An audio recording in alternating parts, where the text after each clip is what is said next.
Hello, Cancer! Salamat sa pagbisita o salamat sa pagbabalik. Ito po ang inyong Sun, Moon, Rising Sign, and Venus General Reading para sa sign ng Cancer. Kunin nyo lamang po ang nakarelate kayo, tapon nyo ang hindi. Kung hindi nakarelate, okay lang yan. Maaaring ang mensahe sa susunod na buwan ang siyang makakarelate tayo. Ngunit naniniwala ako meron at merong dahilan kung ba't tayo napadpad dito. Bukod sa algorithm, syempre. Pero merong mensahe, kahit pa pinush sa inyo to ng algorithm, may mensahe kayo makukuha, lalo na doon sa Oracle deck. Sa dulo, bravely go, pasilip, mabilis na advice sa'yo ng universe, bravely go. Anyway, speaking of bravely go, ang iyong core energy, ito ay may pangamba, takot, o kaya parang, alam mo yung meron kang gustong gawin, pero in advance mo na mag-isip. Ang dami mo ng script sa utak na, baka ganito, baka ma-reject ako, mag-fail ako, baka hindi ako enough, may pagdududa sa sarili. Tingnan mo, tinitingnan niya yung sarili niya sa mirror. Pwedeng pinagdududahan mo yung capacity mo. Pwedeng imposter syndrome yan kung nandito ka para sa work. Pero kung sa love life naman ito, maaaring ikaw ay magme-make ng move sa ibang tao. Parang gustong-gusto mo na kasi fire to wants to. Gustong-gusto mo na mag-take ng move pero parang iniisip mo parang hindi ko kaya yung rejection o pwedeng hindi mo inaamin na kaya mo na hindi mo kaya ang rejection. May pangamba, may takot, parang nagpaplano ka pero at the same time may duda. May pagdududa sa sariling kakayahan o may pagdududa sa mga mangyayari and pwedeng mangyayari in the future. Itabi ko muna siya doon. Yun ang iyong core energy. Ibang deck yan. Tabi ko, uy, sorry, gumalaw. Tabi ko muna, hindi nyo siya makikita sa frame or putol siya sa frame. So, sorry na agad. Pero dito tayo mag-focus sa Yokai Tarot.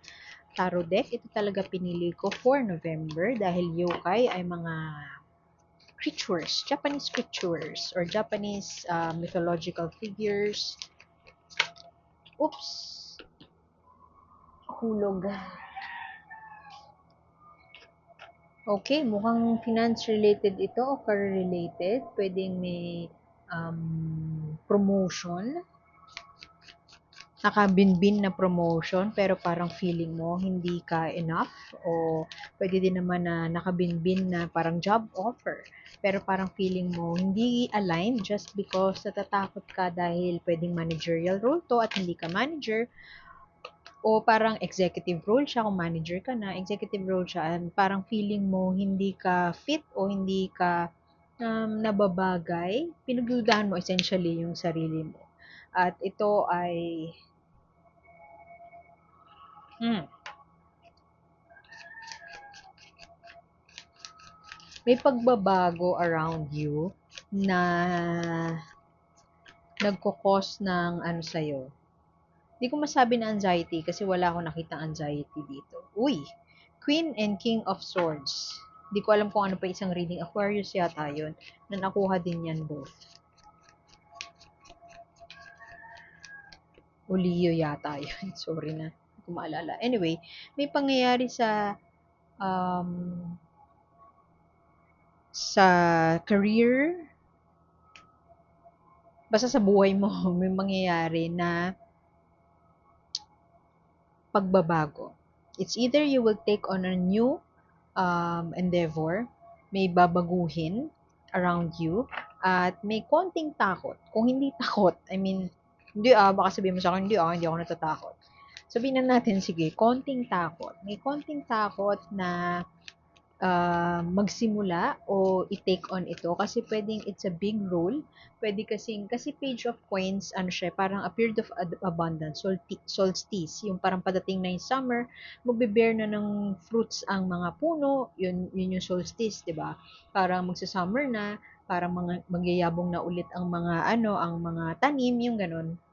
Lalabas na ulit ang araw kahit hindi maaraw sa atin ngayong umpisa ng Nobyembre. Pero a period of abundance is coming. Pero medyo medyo twisted or medyo hindi pa siya fully maibigay sa ni universe probably because of that pangamba. Pwede din naman na ikaw ay may pagtatalo. Halimbawa, ito yung abundance na yun, it could be in the form of yun nga relocation, offer to work overseas, offer na para umuwi na, pero may pangamba in a sense na parang masusustain ko ba o parang kaya ko ba talaga align ba talaga ako doon? Pwede kasing ikaw ay nasa period, sabbatical mo ngayon. Ano yung sabbatical? Pwedeng ikaw ay nakapahinga, pwedeng kaka-resign mo lang, pero sobrang galing mo at para may offer agad sa'yo na magsimula. So, pwedeng doon nanggagaling yung pangamba o pag-iisip na parang, should I take on this role? I-welcome ko ba wholeheartedly ang solstice na yan? O parang, wait lang, dito lang muna ako. Merong tao sa paligid mo na pwedeng ikaw din ito. Cancer ka, so ikaw ay water sign, pero pwedeng ikaw 'to, very analytical, very full of reason.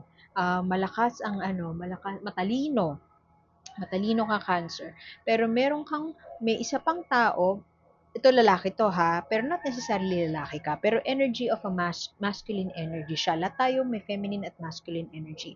Masculine energy, ito yung enerhiya na ikaw yung nag-a-approach, ikaw yung lumalapit, ikaw yung gumagawa ng action. Pwedeng babae ka pero ikaw yung action-oriented. Driven ka with your dream, driven ka ng dreams mo, may pangarap ka sa buhay, so you will chase after those dreams or you will chase after career. So yun yung masculine energy kahit babae ka. So ikaw tong pwedeng ikaw to, pwede din na may air sign sa chart mo, Libra, Aquarius, Gemini. Dalawang tao ang lumabas sa spread mo ha. Pwedeng ikaw nga yung isa doon. Ito naman, Queen of Swords. More of ano siya, madali na din siya, feminine figure, so sa receiving end siya of the give and take dynamic in a relationship. Pero itong Queen of Swords na ito, it's more of ano siya, parang ibabato niya lang yung mga tingin niyang tama without taking into consideration yung opinion ng ibang tao. So, pwedeng ikaw yun, Cancer, parang um, nandun ka sa edge of making a decision or stepping into something new, manifesting something new in your life, pero somebody around you may be hindering yung kung ano yung tingin mong tama. Pwedeng ikaw to pwedeng ikaw yung parang bato lang ng bato na parang hindi, mali yan eh, dapat ganito. O kaya, kasi ang Queen of Swords, this is the cold-hearted bitch. I always say that, na ang Queen of Swords ay a cold-hearted bitch. Very detached siya. Matalino siya, forthright, and very, ano siya, prangka. With that in reverse, pwedeng, parang bato ka lang ng bato ng opinion mo without taking into consideration yung mga consequences nun. Pwedeng ikaw yun, pwede ding ikaw to, yung reasonable na tao. Pero whoever that is, this person or these people are in your life, merong pagtatalo na involved about making a decision. So, pwede kasi na ikaw gusto mo magpahinga lang muna, continue ka lang ng bakasyon mo, pero yung mga tao sa paligid mo, kung ikaw ay breadwinner, lalo na, yung mga tao sa paligid mo ay parang pinupush ka na magtrabaho pa. Hindi man nila directly sinasabi, pero ikaw ay parang I don't know, napipilitan. So, parang hindi mo pa pwedeng, yung iba sa inyo, hindi nyo ma-enjoy yung fruits of your labor, nakapahinga ka, nakabreak ka, pero hindi ka makagastos para sa sarili mo. May mukhang career-related to. Tapos, bordering love situation kasi pwedeng, kasi King and Queen of Swords, so parang soulmates sila. Teka nga, check ko kung anong Leo nga yata, Leo yun. Baka may Leo ka sa chart mo. O baka gusto mong i-check out din yung reading na yun at yun ang makarelate ka dun. Leo, parang soulmates kasi, Queen and King of Swords. You are in a soulmate connection o parang perfect ang ang kapusuan natin. Pero for some reason, meron kang kailangan pagdesisyonan na magkaiba kayo nung lover mo or magkaiba kayo ng mga mahal mo sa buhay ng opinion towards that. And it involves somehow money. And yun nga, manifesting that abundant period. Pwede kasi na may nawala sa iyo. Pwede kasi na tinanggal ka sa trabaho. By the way, pasensya na sa mga naririnig nyo na ingay sa background. Gusto kong mag-shoot ng gantong oras kasi may araw. Medyo masakit sa mata kasi kapag gabi. Ewan ko sa inyo, pero sorry na agad dun sa mga gabi na readings. Pero I try my best na umaga. Yun nga lang ang maingay, maingay yung manok ng kapitbahay namin. Sorry na. Anyway. Aha. Kung sino man itong reasonable na tao na to, gitnang-gitna pa o voice of reason. Pwede ikaw yan yung may voice of reason. Pero Pwede din kasi na tatay mo yan, older brother, pwede din na boss mo yan. Very influential siya and malaking bagay, yung action-oriented din siya. Matalino siya pero gagawin niya din ang lahat para maisakatuparan kung ano man yung tingin niyang tama. Lalo na Knight of Wands, this is the fast-moving messenger in the tarot. Pwedeng yung King of Swords na yan ay dati mong katrabaho at o-offeran ka ng trabaho this month. So, magiging mabilis ang movement ng message para simulan. Pwede din naman na kung ikaw ay mga side hustles, may mga project ka, passion project, personal project, yun, pwedeng yun yung uumpisahan. Not necessarily new work eh. Pero pwedeng, bawa, artist ka din, tapos parang shinelve mo muna yung, ano mo, yung paggawa mo ng creative projects. This month, maaari may offer sa'yo of a creative project. So, parang tatawagin ka o hihilahin ka ng universe na balikan ulit yung creative side mo. Balikan ulit yung um, side mo na yun na gumagawa ng mga projects. And may message na darating dito sa tao na yan. So, kung hindi ikaw yan, pwedeng ibang tao yan na Aquarius, Libra, Gemini. Not necessarily those signs. Huwag kayong matali dun sa signs. Pero matalinong tao, voice of reason, reasonable, logical na tao. He or she doesn't decide based on emotions. He or she decides based on logic.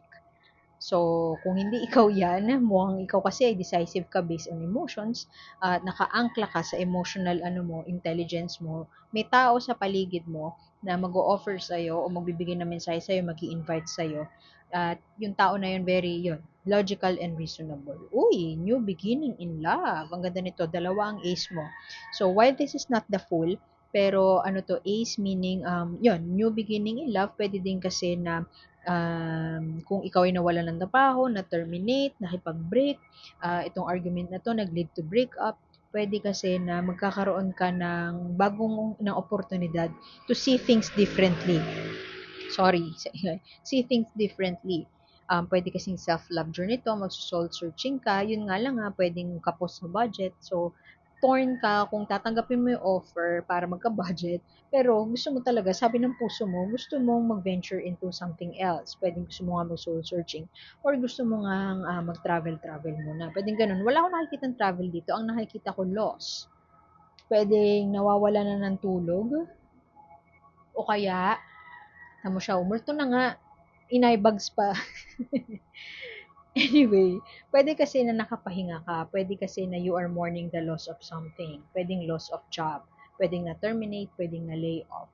So, for some time, medyo focus ka dun sa nawala sa'yo or pwedeng nagmo-mourn ka pa dun sa nawala sa'yo. Pwedeng yun nga yung trabaho yun. Ginusto mo na mag-resign pero medyo may mourning dun sa nawala na yun. So, invitation din actually itong card na ito para tingnan na meron ka pang natitira, merong inagos, may nawala sa'yo, pero meron pang natitira. So, tumingin ka sa likod mo, tumingin ka sa paligid mo, maaaring may nami-miss out ka na dapat mong pagtuunan ng pansin. Nakafocus ka doon sa loss of someone, loss of a job, loss of a project, pero maaaring may offer nga sa'yo at yun yung dalawang to. Yung kailangan mong tignan na, why not take it? Ganun. Kasi meron ditong Ace of Wands, oh. Ace of Wands, this is a new beginning of a fire has been lit. Parang may epiphany ka, parang may bagong yun nga proyekto na sisimulan o bagong tatahakin na landas. Pwede yun din naman ng change of career yan. Change of career and change of mindset. Pwede din ng ganun.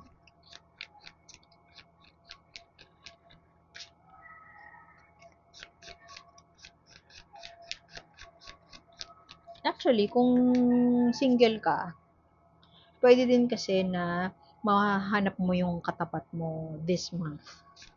Yun nga lang yung katapat mo, sobrang prangka. Kung ikaw ay prangka din, pero medyo parang maayos ka pa kung paano magsalita. Ito medyo pasmado yung bibig. Sabi nga nila, medyo pasmado yung bibig, pero siya yung katapat mo. Mahanap mo yung katapat mo this month. Ace of Cups, parang offer na universe, new beginning in love. Ganon. Kung hindi love life, new beginning in love, I mean, new way of seeing things when it comes to loved ones. Pwedeng ganon. Pwede din naman na kung hindi bagong lover ang darating, pwede din naman new way of taking care of yourself. Pwede kasing ikaw yan, yung mapasmado ang bibig. Ikaw yung pasmado ang bibig at para mag-iisip-isip ka, papahinga ka, magsa-self-reflect ka, At pag-iisipan mo yung mga paraan kung paano magiging kind towards others, parang gano'n. Pero, ang general energy mo nga kasi yung kanina, meron kang iti-take on na new role. Meron kang ipaplano na new endeavor. Pwede kasi mag-i-invest ka, mag-invest ka sa iba, mag-invest ka sa, magda-diversify ka.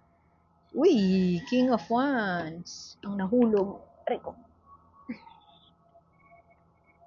Alam mo, maraming fears and fears, energies, mapusok na enerhiya sa paligid mo this month. I'm not sure kung magso-solo travel ka, kung magtatayo ka na ng business mo, kung aalis ka na kung nasaan ka man ngayon, pero may movement. Pero ang pumipigil lang doon yung takot na sinabi ko kanina. Takot. Pwedeng may new offer sa love and you would need to relocate. Pwede din na new offer sa work. Parang mabubuhay muli yung kagustuhan mo na I don't know, exhibit sa gallery, ganyan. Pero nauunahan ng takot or may mga tao nga sa paligid mo na hindi sang-ayon doon. Isa na doon itong taong to din. King of Wands. Aries, Leo, Sagittarius. Pwede din naman fire sign ka, wag maging stuck up dun sa signs, pero pwede din may fire energy sa chart mo, natal chart mo. Pwede din naman na, bawa mag-decide ka na na umalis, no?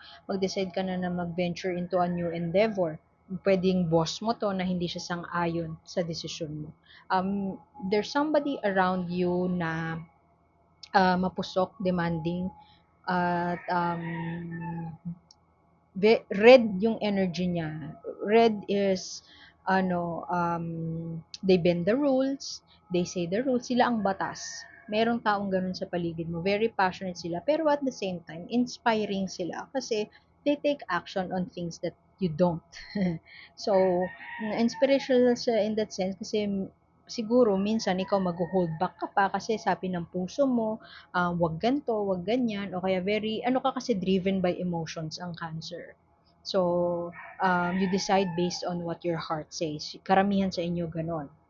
Actually, yun yung default na ano ng Cancer, pero hindi naman tayo pare-parehas, very unique ang tayo sa isa't isa. Pero I feel like pwede kasing nagtatalo yung mind mo at heart mo ngayon kasi may kailangan kang pagdesisyonan na may kinalaman sa career or may kinalaman sa pera. Kasi pwedeng family related tapos may pera involved. Tapos, this is the right, parang kung gagamitin mo yung utak mo, ito yung logical way of doing it and you want to take action.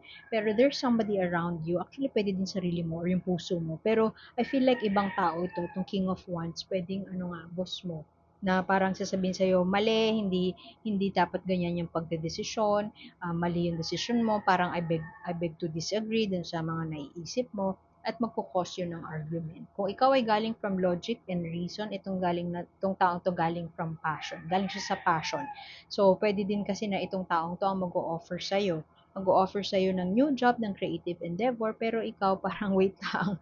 Isipin ko muna ha, kasi parang kaka-resign ko lang sa trabaho, kakatapos lang ng work ko, kaya kakatapos lang ng relationship ko, and pakiramdam ko hindi pa ako handa na magsimula. Basis dun sa mga pinifeed mo sa akin. Medyo siya, pushy tong taong to yun. So siguro dahil sa pagka-pushy niya, yun yung magkakos ng argument sa iyo. Kuha tayo ng mensahe. Message from the beginnings. I think it's time for you. Hindi ko nakuha yung full, di ba nasabi ko kanina? Hindi ko nakuha yung full card, pero I think this is the sign for you to, own or to welcome this new beginning. Whatever you are dreaming of, gawin mo yon. Dare to do it. So, siguro medyo nag-hold back ka, nagdududa ka, kalimutan mo yung pagdududa na yon, shake off that anxiety, and huwag kang matakot. Core energy mo pa naman din yung takot. Huwag kang matakot. So, ito yung sagot ng universe dun sa core energy mo, takot. It's time to get out of your shell. Kasi it's time for you. It's time for a new beginning. It's time to embrace that magic. It's time to welcome that new beginning. Tingnan mo may bit parang full card to. Hindi natin nakuha yung full, pero malakas yung nakuha natin na oracle card, which is the full. Parang full siya. May bit siya na ego, na parang yun lang yung pwedeng anak niya yan, pwede din na something you hold sacred. It doesn't matter, hindi mo kailangan mag-ipon ng maraming pera para makaalis. Hindi mo kinakailangan na, yung alam mo yun, yung iba siguro sa inyo kasi parang, kailangan ko munang ma-achieve to bago ako makatravel. Kailangan ko munang ganito bago ko magawa yun. Yung yun na yun, gusto mo nang gawin. Kailangan mo nang gawin, tumatanda ka na, whatever. So siya, hindi niya kinakailangan maging perfect yung dala niya para mag-venture siya into a new path. Tingnan mo, tinalin niya lang yun sa kanya. And may takot, may panggama, pero onto the following the light siya, onto the new journey, onto what's ahead, and just carry on. So, I think that's a nice message, and iwan ko na yun dun, like, share, and subscribe lamang po, and sana maabutan ko kayo ulit next time. Ako po si A, and see you soon. Bye-bye!